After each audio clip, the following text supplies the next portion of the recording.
Hello again. Before saying anything at all about Tower Hamlets, I thought I would speak of something which was mentioned in a comment on the video I made yesterday about climbing Penavon. Somebody said that it was the first time I had been filmed outside, and this is perfectly true, which is weird because, of course, I spent almost all my waking hours out of doors. I think that because I make all the videos on this laptop, which stays in the house, it has created the impression that I live inside, which really is horribly misleading. I'm starting another YouTube channel soon about climbing and hiking, which are particular interests of mine, and I shall be sure to give links here so that people can see me in my more natural environment, as one might say. The London Borough of Tower Hamlets is sometimes cited as a good illustration of how diverse our capital city is, but I am very far from convinced of this. Looking at the march which took place through the streets of Whitechapel after the police banned the demonstration by the United Kingdom Independence Party, often abbreviated to UKIP, I am bound to say that I saw little diversity.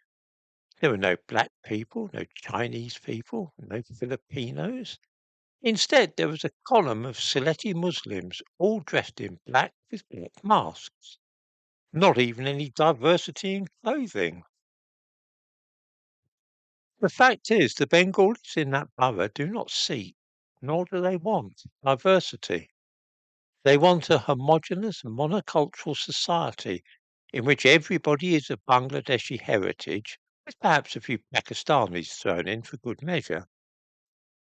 They certainly don't want Nigerians or Jamaicans living in the area, and they would be as horrified as the most fervent white racist were a black man to move in next door to them. Of course, anybody who has ever had any dealings with Sylheti Muslims living in that part of London knows all this, although it's considered slightly off to speak of it out loud as I am doing today.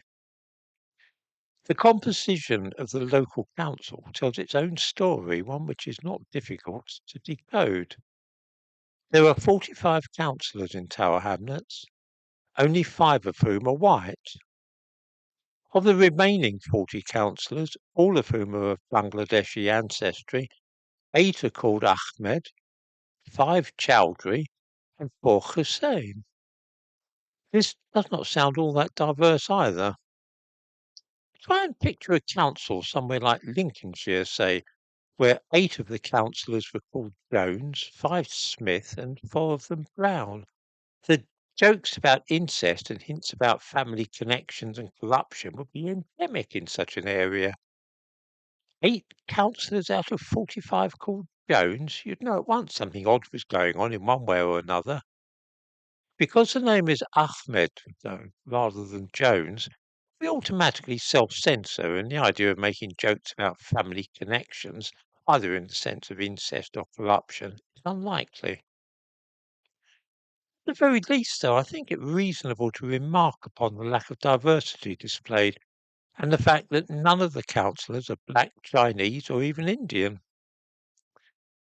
The modern and up-to-date idea of diversity, you see, doesn't mean what you think it means. It doesn't mean a wide range of different things or lots of variety or anything of that kind. When Tower Hamlets is described as being diverse, what is really meant is that most people belong to the same religion, have similar names, are related, speak the same language at home, and share a common ancestry in the same country.